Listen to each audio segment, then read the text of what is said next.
Hello sir. Sir मैं 1 साल से कुछ अमेरिकन स्टूडेंट्स को और कुछ जो इंडियन स्टूडेंट्स वहाँ सेटल्ड हैं उन्हें पढ़ाती हूँ। इस वजह से उनकी फैमिलीज़ के साथ भी मेरा क्लोज़ कॉन्टैक्ट है, रेगुलर बात होती है। तो जो अमेरिकन जो लाइफ जी रहे हैं, लाइफस्टाइल है, और जो इंडियंस वहाँ लाइफस्टाइल जी रहे हैं, वो बहुत डिफरेंस लगती है। तो उसके रिगार्डिंग मुझे कुछ ऑब्जर्वेशंस आपके सामने रखने थे। जैसे जो अमेरिकन्स हैं वो अपना टाइम बहुत प्रोडक्टिवली यूज़ करते हैं। उन्हें जैसे ही फ्री टाइम मिलता है उसे वो सिंगिंग, डांसिंग, स्विमिंग, चेस, इन सब में लगा देते हैं। लेकिन और यही चीज़ उनके बच्चों में भी दिखती है कि वो टाइम बहुत प्रोडक्टिवली बच्चे भी यूज़ कर रहे हैं। लेकिन यही चीज़ जब मैं इंडियंस में देख रही हूँ तो वो ऑफिस से आते हैं, मूवी देखते हैं और सो जाते हैं, और बच्चों का भी ऐसे ही फिर टाइम वेस्ट होता है। वो कितना भी देर वीडियो गेम्स खेलते रहते हैं।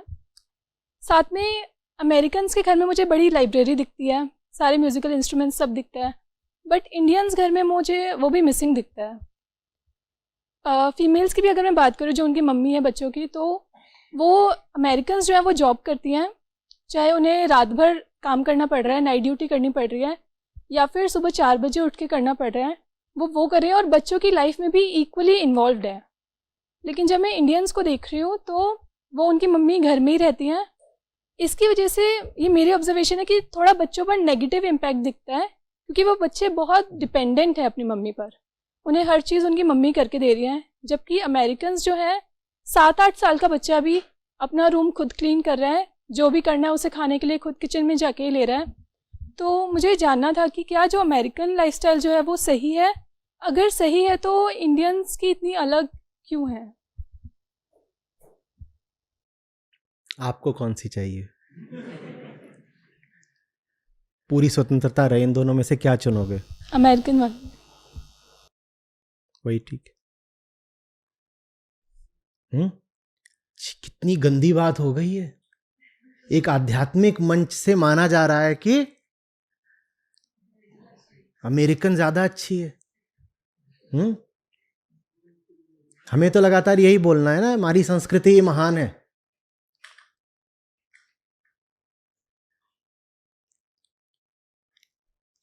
और यहां जितने लोग बैठे हैं ना, अगर वाकई इन्होंने जीवन को समझा है और ग्रंथों को समझा है थोड़ा बहुत भी, तो अवसर मिलने पर वो इन दोनों में से उसी पक्ष को चुनेंगे जिसको आपने चुना, क्योंकि वही पक्ष ठीक भी है। हालांकि आप जिस तरीके का खाका खींच रहे हो वो बिल्कुल ब्लैक एंड वाइट है। आपने एक पक्ष को बिल्कुल बता दिया कि वो एकदम अच्छे हैं, प्रोडक्टिव हैं, क्रिएटिव हैं और इंडिपेंडेंट हैं, सब कुछ उनका अच्छा अच्छा है, और दूसरे पक्ष को आपने एकदम ऐसा बता दिया कि ये तो कुछ करते नहीं, बच्चे बेकार पड़े हैं, ना इनको स्विमिंग आती, ना इनको सिंगिंग आती, ना इनको स्पोर्ट्स आते। तो मामला इतना भी ब्लैक एंड वाइट है नहीं। तो मैं इसको अमेरिकन और भारतीय ना कह करके ऐसे कह दूंगा, एक पक्ष और दूसरा पक्ष। इस तरह के दो ध्रुव होते तो जरूर हैं, पर वो अनिवार्य रूप से अमेरिकन और भारतीय हो आवश्यक नहीं है। हालांकि ये बात बिल्कुल ठीक है कि वो जो चीज़ है कि ज़िंदगी में रौनक ज़्यादा हो, ज़िंदगी में सृजनात्मकता ज़्यादा हो, खेलना भी है, सीखना भी है, कुछ भी पल खाली मिला है, 2 घंटे भी मिले हैं तो उसका कोई रुचिकर उपयोग कर लेना है, वो बात भारतीयों में कम ही पाई जाती है। तो वो बात आपकी फिर ठीक भी है कि वो चीज़ अमेरिकन ही ज़्यादा है। लेकिन मैं ये भी जानता हूँ कि अमेरिकन लाइफस्टाइल बहुत हद तक इस पृथ्वी की बर्बादी के लिए जिम्मेदार भी है। तो इसलिए मैं ये नहीं कहना चाहता कि अमेरिकन लाइफस्टाइल ही ऐसी है जिसका आप सबको अनुकरण करना है, वो बहुत खतरनाक बात हो जाएगी। तो इसको भी ऐसे ले लेते हैं कि ऐसा जीवन जीना है जिसमें एक एक पल में जान है, या ऐसा जीवन जीना है जिसमें अगर अब आर्थिक सुरक्षा मिल गई है और समाज में इज्जत मिल गई है, घर बस गया है, बच्चे वगैरह हो गए हैं, तो अपना मस्त पड़े रहो। बैठ जाओ बैठ जाओ। खेद की बात यह है कि भारत का जो शिक्षित वर्ग है, जो संपन्न वर्ग है,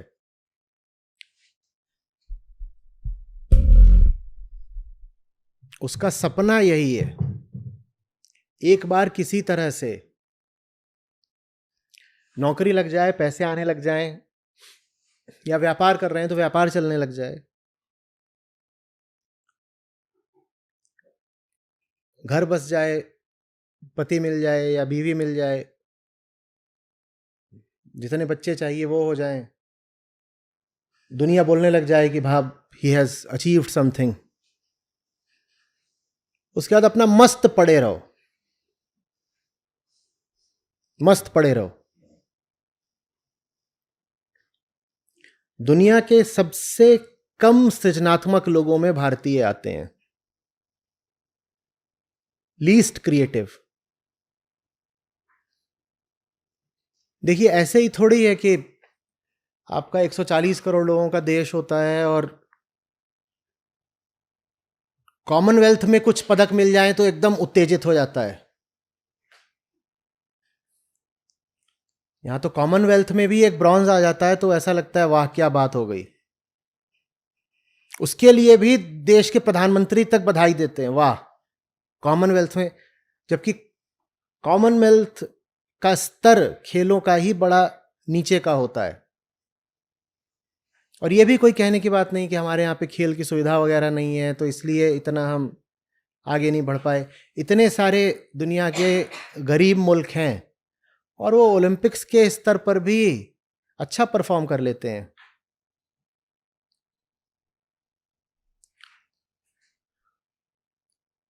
किसी भी ग्रैंड स्लैम के मेन ड्रॉ में आपने किसी भारतीय को कब देखा था आखिरी बार?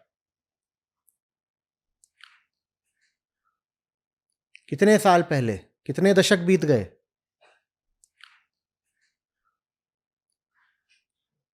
हम्म 140 करोड़ लोग हैं जिसमें सबके सब अब गरीब भी नहीं है। एक काफी बड़ा अब तबका निकल के आ गया है जो आर्थिक रूप से ठीक ठाक है। लेकिन जो आर्थिक रूप से ठीक ठाक है वो कहते हैं अब तो बन गई ना लाइफ, अब करना क्या है, अब क्या करना। मैं 38 का था जब मैंने स्क्वॉश सीखना शुरू किया, तो मेरे कोच के पास बच्चे बहुत सारे आते थे सीखने के लिए। अच्छी बात थी, बच्चे सीखें, अच्छा ही है। तो मैं बहुत खुश हुआ, मैंने कहा ये तो बड़ी अच्छी बात है। ये 8 साल 10 साल 12 साल वाले आपके पास आते हैं, गाड़ी भर भर के आते हैं सीखने के लिए। बोले ये जब तक 15 के हैं तब तक सीखने आ रहे हैं, उसके बाद एकदम अकाल पड़ जाता है। मैंने कहा क्यों? बोल रहे इनको इनके माँ बाप भेज रहे हैं ताकि इनका किसी अच्छी यूनिवर्सिटी में स्पोर्ट्स कोटे में एडमिशन हो जाए। और स्क्वॉश इसलिए भेज रहे हैं क्योंकि स्क्वॉश अभी भारत में ज्यादा लोग खेलते नहीं, तो स्क्वॉश में अच्छी रैंकिंग पाना ज्यादा आसान हो जाता है। और जैसे ही अच्छी रैंकिंग मिलेगी उस रैंकिंग के दम पे यूनिवर्सिटी में एडमिशन मिल जाएगा, इसलिए इनको भेजा जा रहा है खेलने के लिए। यह है हिंदुस्तानी चित्त। उसे सब कुछ किस लिए करना है? एक बंधी बंधाई नौकरी मिल जाए सुरक्षित, बस एक सुरक्षित नौकरी मिल गई है और उसके बाद घर परिवार बसा लिया है जिसमें लगभग वैसी ही जिंदगी जी रहे हैं जैसे अपने बाप दादे जिया करते थे, बस ज्यादा पैसों के साथ। जिंदगी का आधार वही है जो 20 साल या 50 साल पहले होता था, बस पैसे ज्यादा आ गए हैं। और इस बात में गौरव का भी अनुभव है कि देखो हम बदले नहीं है, पैसा भले आ गया हो लेकिन हम गंवार बराबर हैं। कितना भी पैसा आ जाए गंवार ही नहीं छोड़ेंगे।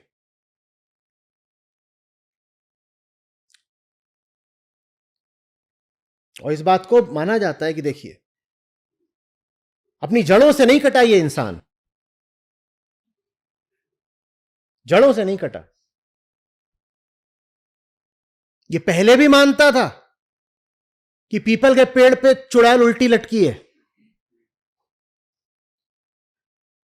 और इसकी महानता देखिए कि अमेरिका से एमबीए करने के बाद भी ये यही मानता है। ये है हमारी गौरवशाली संस्कृति।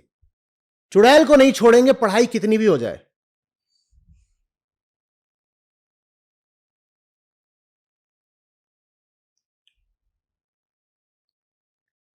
पिताजी भी हार्ट अटैक से मरे थे, ये भी हार्ट अटैक से मरेंगे। क्यों? क्योंकि पिताजी भी 150 किलो के हो गए थे, ये भी 150 किलो के होंगे। ऐसा नहीं इनके पास पैसे की कमी है, ऐसा नहीं इनके पास अवसर की कमी है, ये चाहे तो कुछ भी खेलने जा सकते, पर काहे वो खेलने जाए?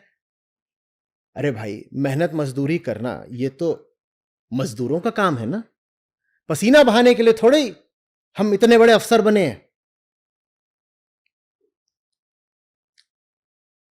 और फिर हम ऊंचे कुल के आदमी हैं, ये दौड़ना भागना ये सब तो नीचे लोगों का काम होता है, ये हम थोड़ी करते हैं। हमारा तो अब काम है बैठ करके बादाम फांकना। दुनिया भर में सबसे ज्यादा हार्ट अटैक भारत में होते हैं, मधुमेह सबसे ज्यादा भारत में होता है, और ये सब लाइफस्टाइल डिसऑर्डर्स हैं। कहने को ये गरीब देश है, और यहां खा खा के मर रहे हैं सब, क्योंकि हमने जीवन का उद्देश्य ही बना लिया है खाना। कुछ भी करते हो उसमें एक उद्देश्य होता है, खाना, भोगना। कोई उच्चतर आदर्श हमारे लिए है ही नहीं।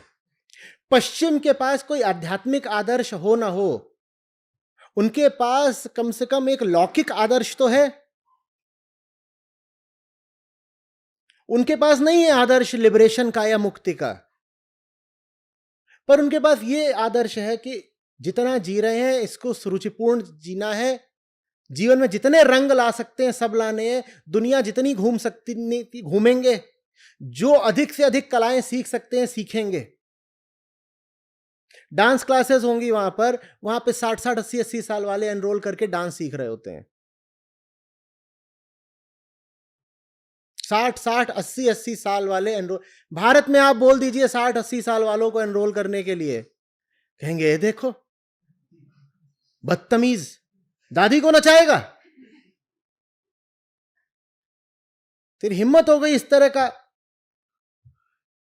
संस्कृति विरुद्ध विचार लाने का। दादी को फिर क्या करना है? दादी को कुर्सी पे बैठाओ, उनके पांव मींजो, हिलने भी मत दो। 60 की हो तो भी वो 90 जैसी लगे। नाचने की बात कर दी, दादी नाचने जाएंगी, ये कैसी बात कर दी? नाचना तो वैसे भी भारत में माना गया है कि अरे ये तो छोटे वर्गों का काम है ना नाचना। कुछ भी ऐसा मत करो जिससे जिंदगी आगे बढ़ती है। पश्चिम अध्यात्म में बहुत विकसित ना हो पाया हो, जितना वो जीवन समझता है उसको, तो वो कला उनकी बेहतर, संगीत उनका बेहतर, आपका बॉलीवुड हॉलीवुड को चुराने के अलावा। और अब तो फिर भी खुल जाता है, म्यूजिक पर कॉपीराइट है वो दिखने लग जाता है। पहले जब इतना नहीं दिखता था 20 साल पहले, तो आपके जो शीर्ष संगीतकार थे सीधे सीधे हॉलीवुड से चुरा रहे होते थे और पता भी नहीं चलता था कि चुरा रखा है।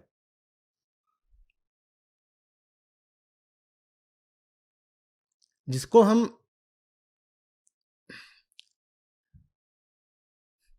कुछ ऊंचा नाम दे सकें, ऐसा अधिकांश आज जीवन में पश्चिम से ही आया है। यह बहुत खेद की बात है, लेकिन हमें इसे स्वीकार करना होगा। हम बस अपना थोथा गौरव पकड़कर बैठे रहते हैं कि हम महान हैं।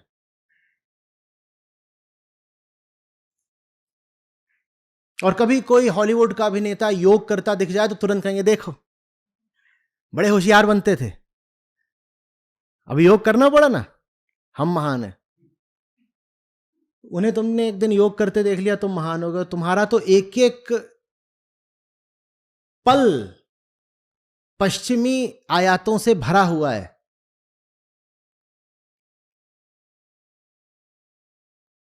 तब नहीं महानता हो गई पश्चिम की। मैं कह रहा हूं कि हम विचार करें कि हम जीवन का अर्थ क्या समझते हैं। हमारे लिए खाने भोगने और सुरक्षा से आगे का कुछ भी है क्या जीवन?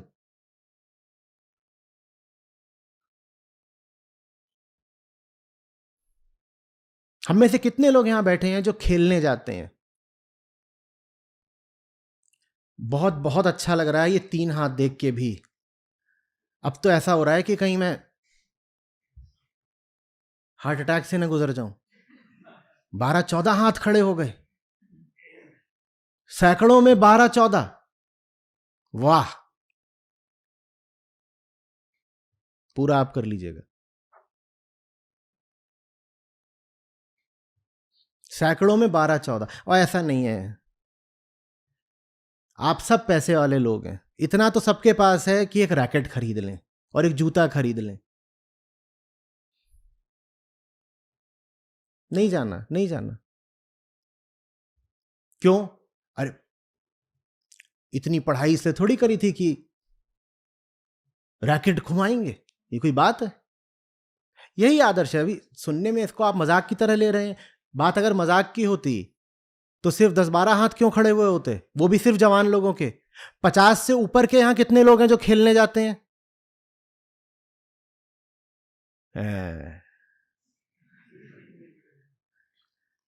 40 से ऊपर के कितने लोग हैं यहां जो खेलने जाते हैं? क्या खेलते हैं आप?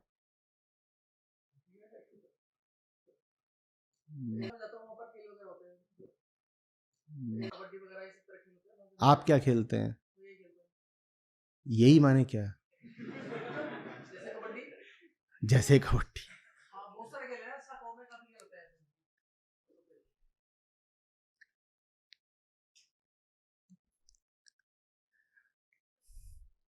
अच्छा, कितने लोग हैं जो ढंग से 5 मिनट नाच सकते हैं, 40 से ऊपर वाले?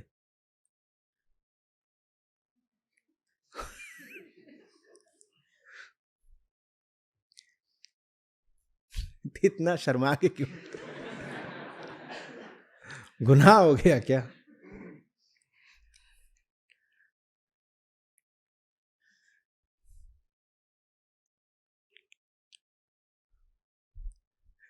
किसी भी कला में पारंगत कितने लोग हैं जिसका अभ्यास करते हो? ये ना कह दे कि स्कूल के दिनों में एक ड्राइंग बनाई थी, माय हाउस। कितने लोग हैं जो आज भी किसी कला का अभ्यास करते हैं? कोई भी कला, वो फोटोग्राफी भी हो सकती है, कोई भी कला। देख क्या है, जीवन किस लिए है फिर?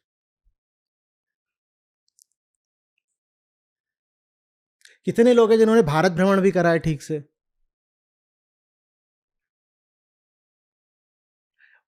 भारत के उत्तर पूर्व को कितने लोगों ने देखा है?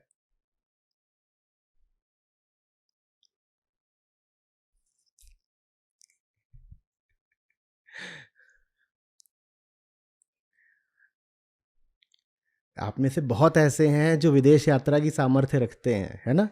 विदेश यात्रा कितने लोगों ने करी है? दुबई वाले हाथ नीचे कर लें।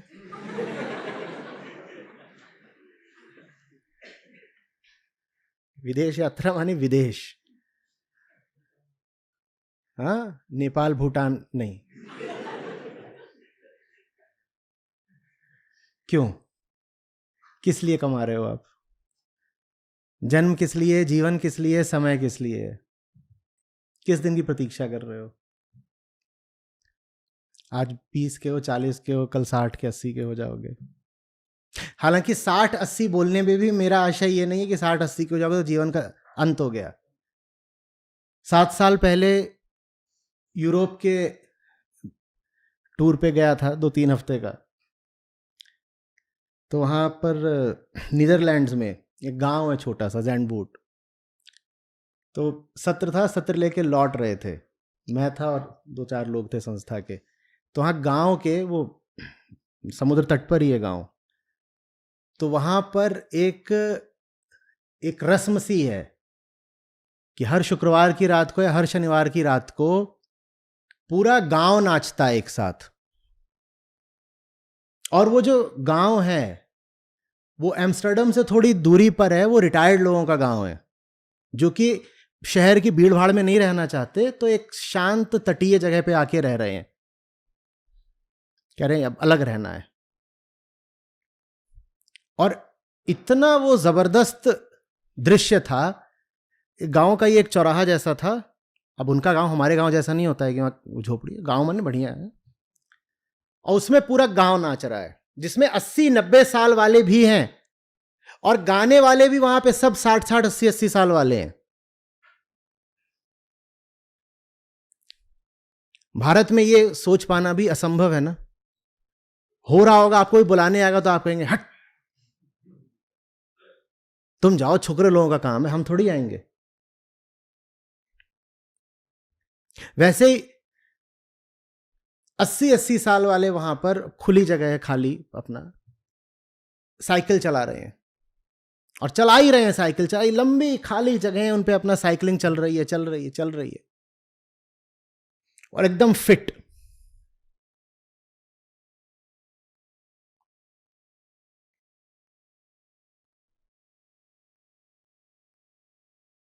हम जीते कहां हैं? इतना ही नहीं है, यहां जो आदमी जितना मुर्दा हो वो उतने सम्मान का पात्र बन जाता है,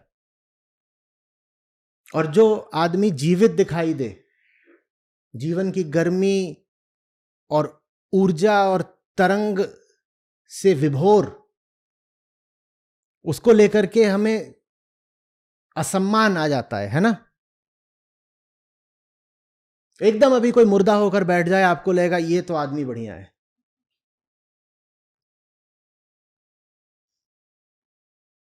इतनी लंबी मैं दाढ़ी कर लूं और ऐसे बाल वाल हो जाएं और खबर आ जाए कि बहुत बीमार रहते हैं आचार्य जी, और यहां पर आऊं ऐसे बैठूं,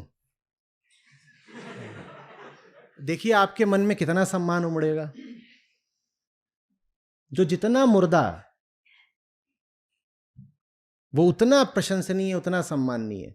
हमने मुर्दा होने को ही आदर्श बना लिया है।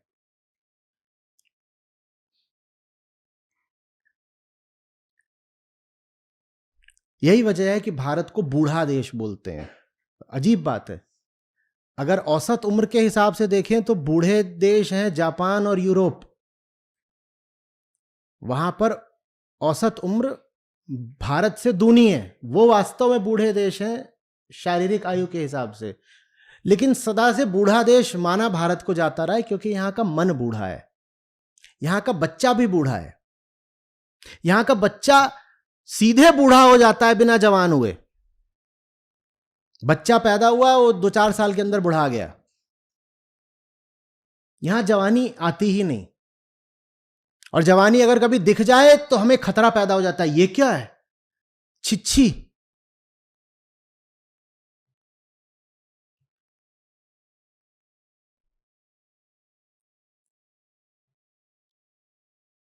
आपने देखा एजिंग कितनी तेजी से होती है भारत में, खासकर विवाह के बाद। किसी की शादी हो 28-30 की उम्र में, और उसको देखिएगा आप 5 साल बाद, कम से कम 25 किलो वजन बढ़ा होगा, चेहरा इतना फूल गया होगा, और उम्र लग रही होगी 15 साल बढ़ी हुई।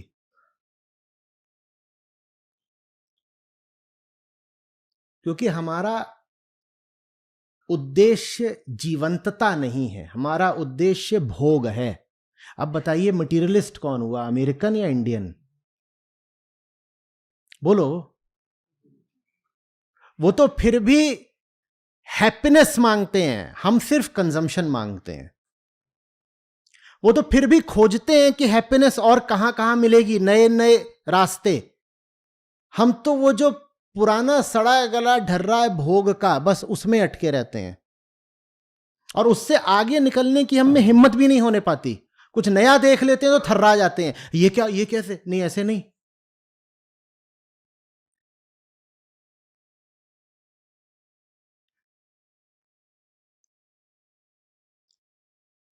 मैं कल ही था नोएडा की डीएलएफ मॉल में।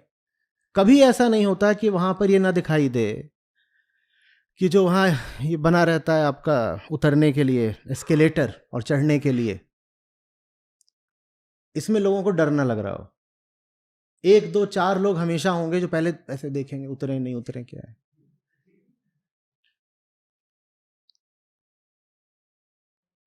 कुछ भी अलग हो रहा हो तो हमारे लिए चिंता का विषय बन जाता है।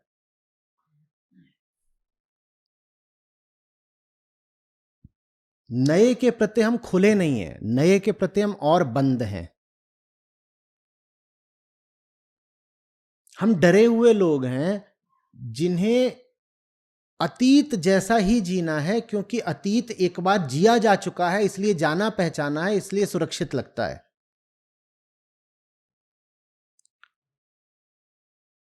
हमें कुछ नया उतारना नहीं जीवन में।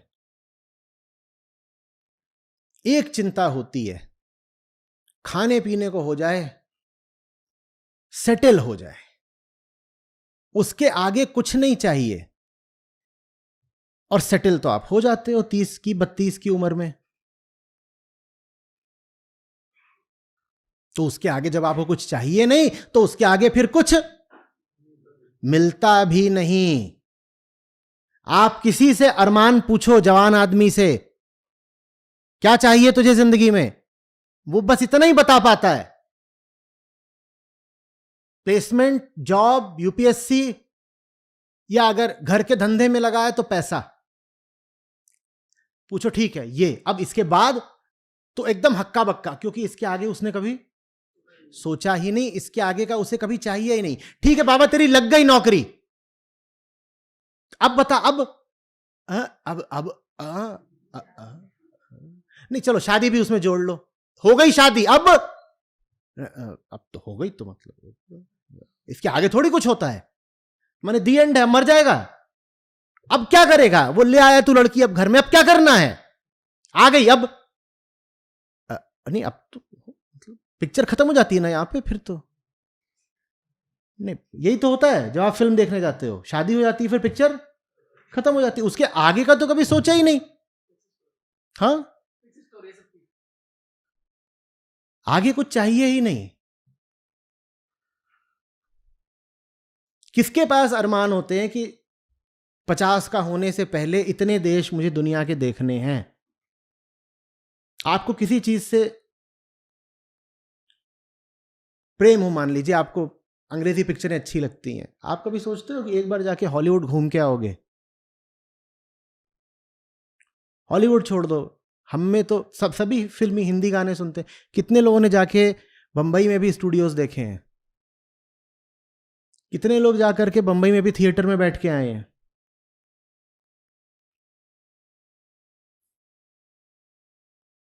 परलोक छोड़ दो, इसी लोक में इतना कुछ है जो जानने समझने जीने के लायक है, हमें उसका कुछ पता है क्या? हमारे लिए इतना पर्याप्त है कि महीने का गल्ला आ रहा है, इतना बहुत है, और लाइफ सेट हो चुकी है, घर में बीवी है, कतई पतिव्रता है, कहीं नहीं भागेगी, तो सोचना नहीं पड़ता। एक नुन्नू है, एक नुन्नी है, नुन्नी के लिए दहेज पूरा जमा कर दिया है, कोई समस्या की बात नहीं। और नुन्नू नालायक है, लेकिन डोनेशन देकर उसको कहीं ना कुछ करा ही देंगे, इंजीनियरिंग करा देंगे, कुछ आगे करा देंगे, हो गया, सेट है। जब सेट है तो फिर दिन भर करते क्या हो? कुछ नहीं, ऐसे ही अपना गॉसिप, व्यर्थ के काम, अनुत्पादक काम, हिंसात्मक काम। टीवी देखो, बहुत सारा टीवी, हम टीवी खोर लोग हैं। क्या करता है दिन भर? टीवी खाता है, सोशल मीडिया खाता है, ट्विटर पे कमेंटबाजी करता है।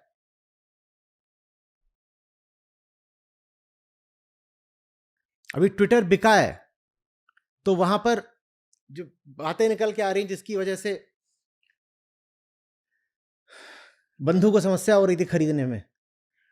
बंधु को पता चला था कि ट्विटर का जो 80-90% ट्रैफिक है वो उसके 1-2% अकाउंट से आता है। 80-90% मतलब जो जेन्युइन ट्रैफिक है, नॉन बोट।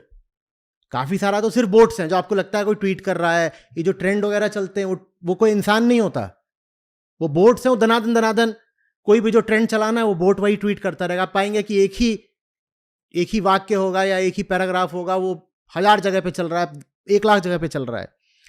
लेकिन जो जिंदा भी लोग हैं उसमें से एक बहुत छोटी संख्या, एक बहुत छोटा अनुपात है, वो हैवी ट्वीटर्स कहलाते हैं। और वो जानते हैं अब दिन में औसतन कितनी ट्वीट करते हैं? 15 से 25। ये एक इंसान की जिंदगी है। और ऐसों के बूते ट्विटर चल रहा था, तो उन्होंने कहा भैया ये तो खतरनाक है, हाथ अपना पीछे खींच रहा था, नहीं चाहिए अब उसको, कोर्ट ने कहा नहीं तो ये खरीदना पड़ेगा। ये हमारी जिंदगी। आपके पास करने को कुछ सृजनात्मक होता जीवन में तो आप ये कर रहे होते, और वहां पर जाकर के आप कोई लोगों की जिंदगी बेहतर बनाने काम तो करते नहीं, गाली गलौजी कर रहे होगे। ट्विटर पे तो खासतौर पे सिर्फ यही चलता है। ये इसमें हमारी। टिकटॉक भारत में बैन हुआ, उससे पहले टिकटॉक के ट्रैफिक, अब आंकड़े नहीं याद है, कोई गूगल कर लेगा तो आ जाएगा। टिकटॉक के ट्रैफिक का एक बहुत बड़ा हिस्सा भारत से आता था, बहुत बड़ा हिस्सा। लेकिन टिकटॉक के रेवेन्यू का बहुत छोटा हिस्सा भारत से आता था। इसे मतलब समझ रहे हो? कमाने धमाने से कोई मतलब नहीं है, कोई आर्थिक आधार भी नहीं उस व्यक्ति का, लेकिन वो बस क्या कर रहा है दिन भर? टिकटॉक पे बैठा हुआ है। तो ट्रैफिक दे रहा है, ट्रैफिक दे रहा है मतलब स्क्रॉलिंग कर रहा है, लाइक कर रहा है, कमेंट कर रहा है, सब अपना कर रहा है। लेकिन टिकटॉक को आमदनी कुछ नहीं होती थी भारत से, बस खाली बैठ करके समय खराब करना है।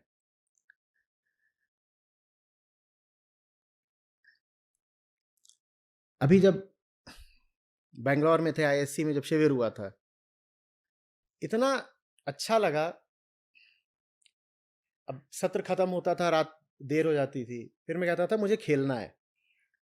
तो वहां पर एक ऐप चलती थी, किस ऐप से बुकिंग होती है खेलने की जगहों की? हाँ,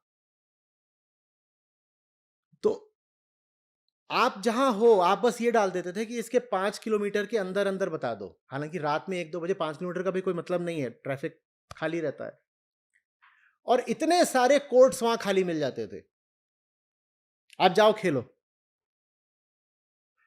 जाओ खेलो।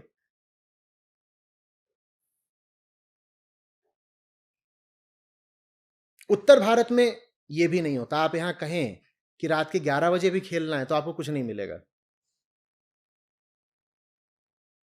यहाँ ग्रेटर नोएडा में जो सरकारी स्टेडियम है वो 9 बजे ही बंद हो जाता है। पहले तो उसमें घुसने के लिए आपको काफ़ी कुछ करना होता है, फिर 9 बजे बंद भी हो जाएगा। हम संस्कारी लोग हैं भाई, जल्दी सोते हैं। और दूसरा ये जेपी वालों का है, वो 10 बजे बंद हो जाता है। आप 9-10 बजे के बाद खेलना चाहें तो आप खेल नहीं सकते। और बैंगलोर में मैं रात में 2 बजे खेलना शुरू होता, तो रात में 4 बजे तक खेल रहे हैं। एक दिन मुझे याद है, शायद शिविर का आखिरी दिन था या शायद आई एम बैंगलोर वाला दिन था, जिस दिन वहां पे टॉक थी। तो रात में 3 या 4 बजे तक खेला, और उसके बाद मैं और कुणाल खेल रहे थे। तो शुभंकर अपना बाहर था, बाहर आए तो बाहर है नहीं। फ़ोन किया, आया, मैं कहाँ थे? बोल रहे खोजा है क्या? बोले यहाँ बगल में स्टारबक्स है, वो खुला हुआ है अभी भी, रात में 3 बजे। और वो इतना अच्छा अनुभव था कि रात में 3 बजे तक आपने बैडमिंटन खेला, और उसके बाद जाके आप एक स्टारबक्स में बैठ रहे हो, वो भी बाहर, अंदर नहीं बैठे थे हम, बाहर खुले में बैठे थे।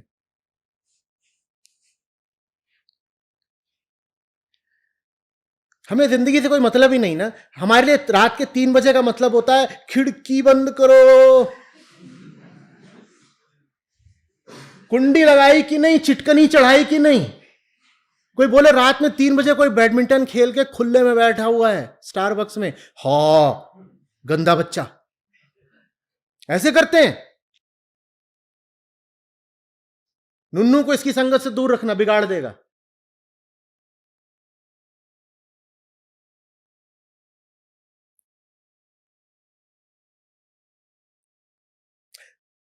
मेरी बात का मर्म समझिएगा। मैं ये नहीं कह रहा हूं कि रात में 3 बजे जो जगे वही जिंदा आदमी है।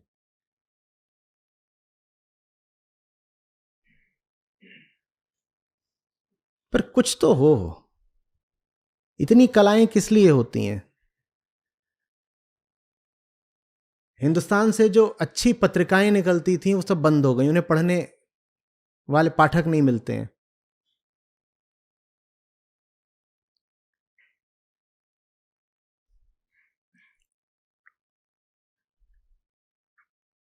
छोटा था, पराग निकलती थी बंद।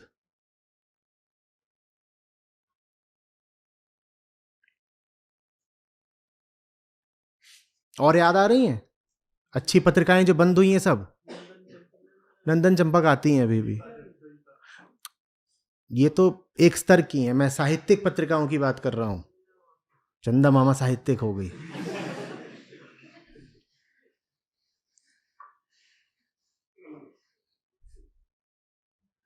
पता करिएगा। और वो सब बंद इसलिए हुई थी क्योंकि उनको पाठक नहीं मिल रहे थे।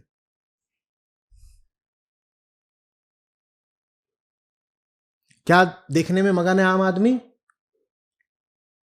क्रूर दर्शन, ये वो इसमें लगे हुए हैं। उससे आपकी जिंदगी को मिल क्या रहा है? जो कुछ भी जीवन को रस से भरता है, एक ऊंचाई देता है, उससे हमें कोई ताल्लुक नहीं।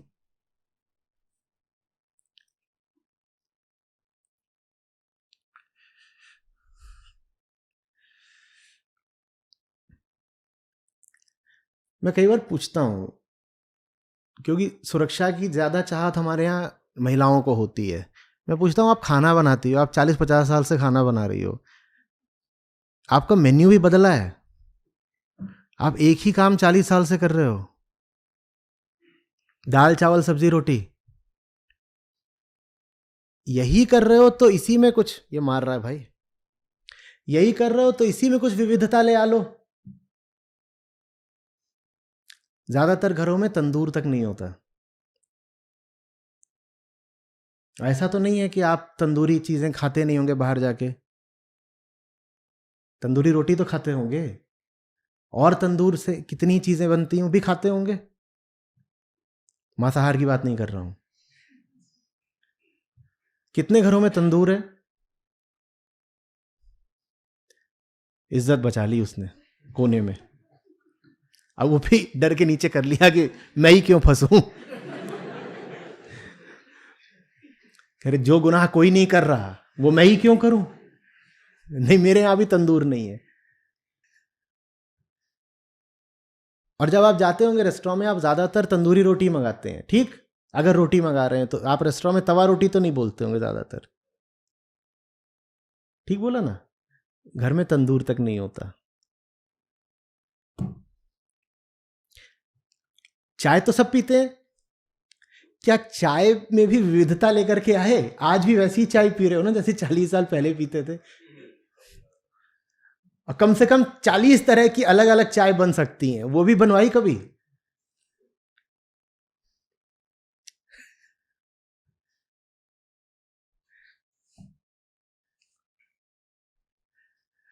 सब्जियां भी बहुत तरह की होती हैं, लेकिन हम एक मध्यम वर्गीय संस्कारित क्षेत्र के भीतर फंसे रहते हैं। उसके पीछे जाओ तो गांव गमई की बहुत सारी सब्जियां मिल जाएंगी, हमें उनसे भी कोई लेना देना नहीं। और उसके आगे जाओ तो अंतर्राष्ट्रीय सब्जियां मिल जाएंगी, वो महंगी आती हैं लेकिन मिलती हैं बाजार में, हमें उनसे भी कोई लेना देना नहीं। हमारी बंधी बंधाई 4-5 सब्जियां हैं, उनसे कार्यक्रम चल रहा है जिंदगी का। आलू, मेरे ख्याल से सूची यहीं खत्म हो जाती है। 90% भारत में आलू बोल दिया तो 90% तो सब्जी खत्म हो गई। अब बाकी 10% में 2-4 नाम और जोड़ लो, वो जोड़ लो, आलू गोभी, आलू मटर जोड़ लो।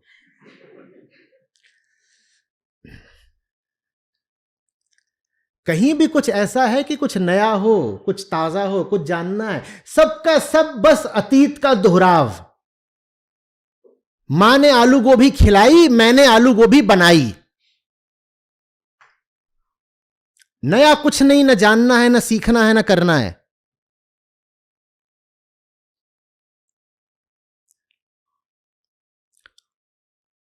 कपड़े, आप जो कपड़े पहन रहे हो भारतीय तो ये भी नहीं है। अगर आप यही करोगे, कहोगे कि मुझे वही कपड़े पहनने हैं जो हमारे श्रेष्ठ पूर्वज पहना करते थे, तो आपके श्रेष्ठ पूर्वज शर्ट पैंट तो नहीं पहनते थे, लेकिन शर्ट पैंट पिताजी पहनते थे, तो वो देखा हुआ वही दोहरा रहे हैं। कपड़ों में भी कोई नवीनता है?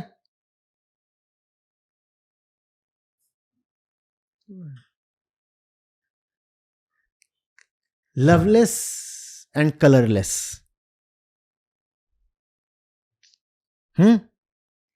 दुनिया बदल गई, त्योहार भी हम आज वैसे ही मनाते हैं जैसे पहले मनाया करते थे। एक बदली दुनिया में त्योहार का बदलना जरूरी है या नहीं? त्योहार का मर्म नहीं बदल सकता निश्चित रूप से। राम नहीं बदलेंगे और राम जिन ऊंचाइयों के प्रतीक हैं वो ऊंचाइयां नहीं बदलेंगी, पर त्योहार कैसे मनाना है वो चीज तो बदलनी चाहिए ना। पर वो चीज भी जैसी 50 साल पहले, और हम बहुत पीछे नहीं जाते, हम सिर्फ 50 साल पीछे जाते हैं, क्योंकि बहुत पीछे जाएंगे तो खतरा हो जाएगा। बहुत पीछे जाएंगे तो वहां भी बहुत कुछ ऐसा मिल जाएगा जिससे हम परिचित नहीं। हम बस अपने परिचय के दायरे के भीतर कैद रहना चाहते हैं। तो माने पिछले 50 साल में जो चला, जो हमने देख लिया पिताजी और दादाजी का, उसी को दोहराते रहना है, उसी को दोहराते रहना है। और जो न दोहराए उसको बोल दो पापी।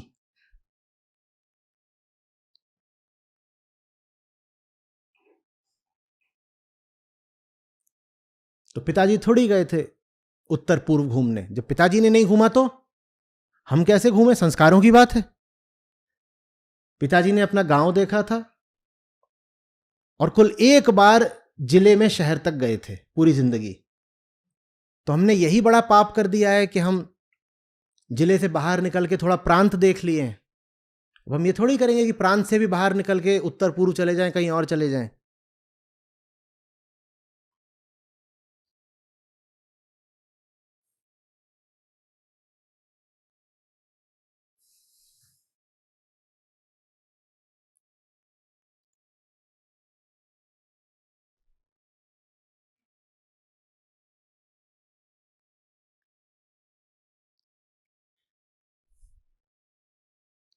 खेलिए, नाचिए, सीखिए, जानिए,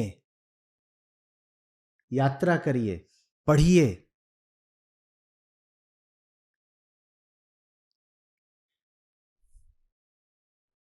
दोनों बातें याद रखिए। पहली बात, जिंदगी बहुत बड़ी नहीं है। दूसरी बात, अभी मर नहीं गए।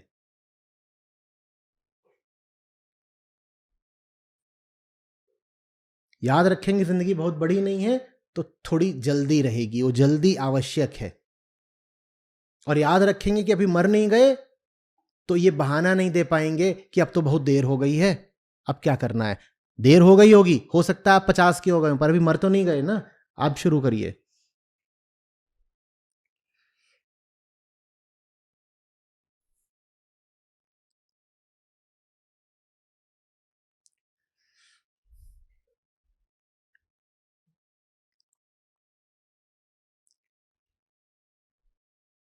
ज्यादा बड़ी अनुचित बात बोल दी। हम्म,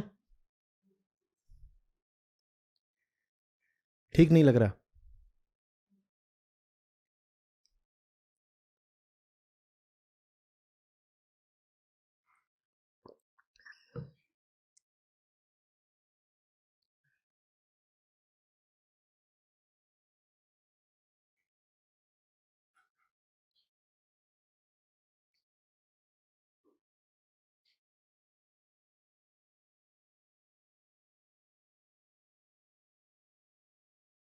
और ये भीतर से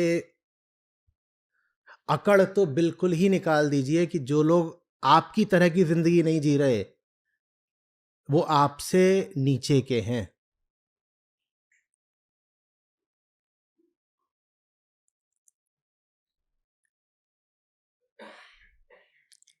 भूलिएगा नहीं कि आप जो जिंदगी जी रहे हैं वो आपने चुनी नहीं है, वो आपके ऊपर थोपी गई है। जिस जिंदगी को सिर्फ इसलिए जी रहे हैं कि थोपी गई है, एक तरह की विवशता है, उसको लेकर अकड़ कैसी भाई?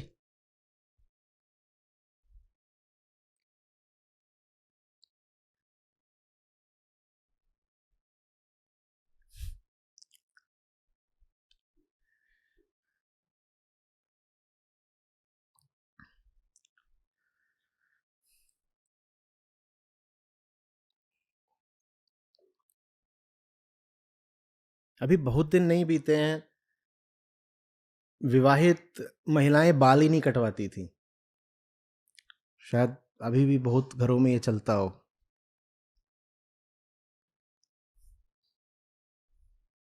कहते ही अपशकुन होता है। बाल तो विधवा के मूंडे जाते हैं ना। मुझे अपने ही जान पहचान के क्षेत्र में बड़ी जद्दोजहद करनी पड़ी कि आप जब अपने बालों का ख्याल नहीं रख पाती हैं तो क्यों इतने लंबे रखे हुए हैं, और बालों का ख्याल रखने से ज्यादा बेहतर काम है जिंदगी में करने के लिए। कटवा लीजिए, अच्छे लगेंगे छोटे बाल।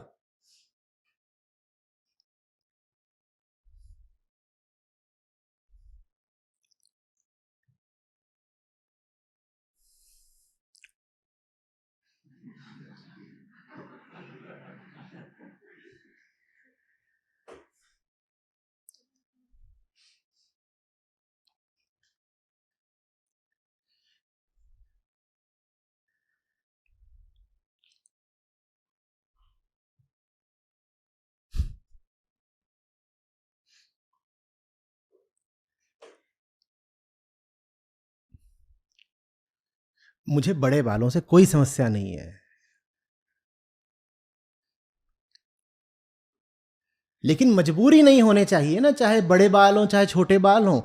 चुनाव हो हमारा और चैतन्य चुनाव हो तब तो कोई समस्या नहीं, पर सिर्फ संस्कारवश विवशतावश ढो रहे हो तो कौन सी बात हो गई भाई।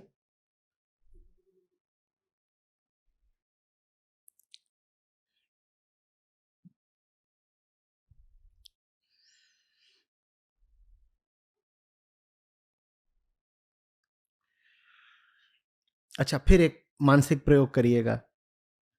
आज से 20 साल पहले, आज से 20 साल पहले के एक पल में चले जाएं और उस पल में आपको आपकी वो तस्वीर दिखाई जाए जैसे आप आज हैं। मान लीजिए आप आज 40 के हैं, आप 20 के हो जाइए, उस पल में चले जाइए और उस पल में आपको आपकी आज की तस्वीर दिखाई जा रही, कहा जा रहा है 20 साल बाद तुम ऐसे होगे, ऐसे दिख रहे होगे, ऐसा जी रहे होगे, ऐसे कपड़े पहन रहे होगे, ऐसा खा रहे होगे, ऐसा सोच रहे होगे। आप स्वीकार कर लेते? नहीं कर लेते ना। तो कौन सी मजबूरी है फिर?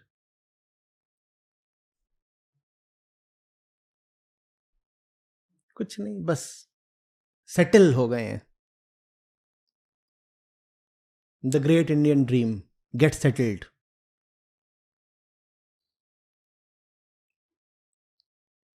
सेटल हो गए ना, क्या करना है?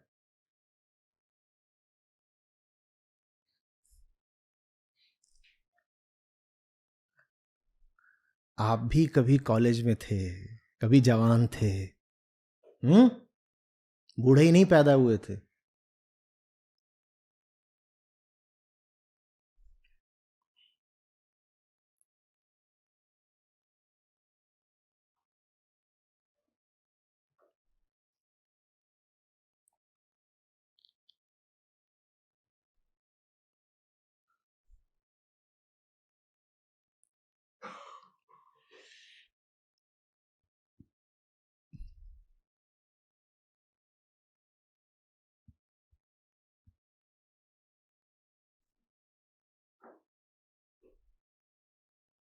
अच्छा, यहाँ ऐसे भी लोग होंगे ना जिनके घर में गाड़ी है पर उन्हें गाड़ी चलानी नहीं आती।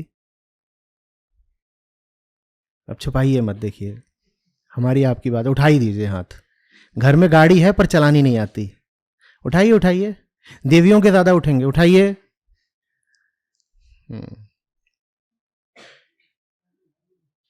अब समझ गई ना मुझे क्या बोलना है?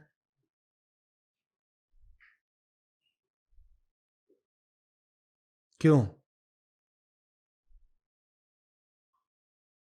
क्यों?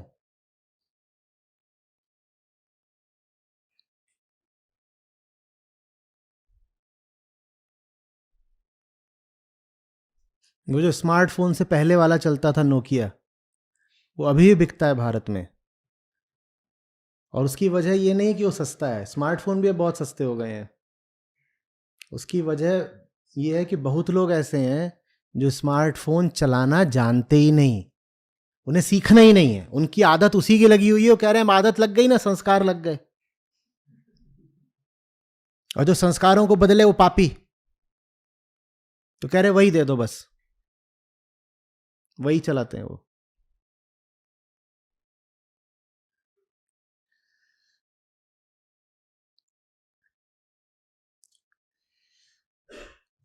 आप में से कितने लोग क्रिप्टो समझते हैं? अच्छा ये हटाओ, कितने लोग नहीं समझते हैं? ये बात क्यों नहीं समझती हैं? क्या मिलेगा ना समझ के?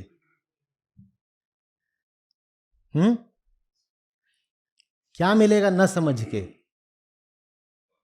और कितना मुश्किल है समझना। किसी जानने वाले से आधे पौन घंटे बात कर लीजिए, मैं नहीं कह रहा हूं आप ट्रेडिंग करने लगेंगी, पर समझ तो जाएंगी।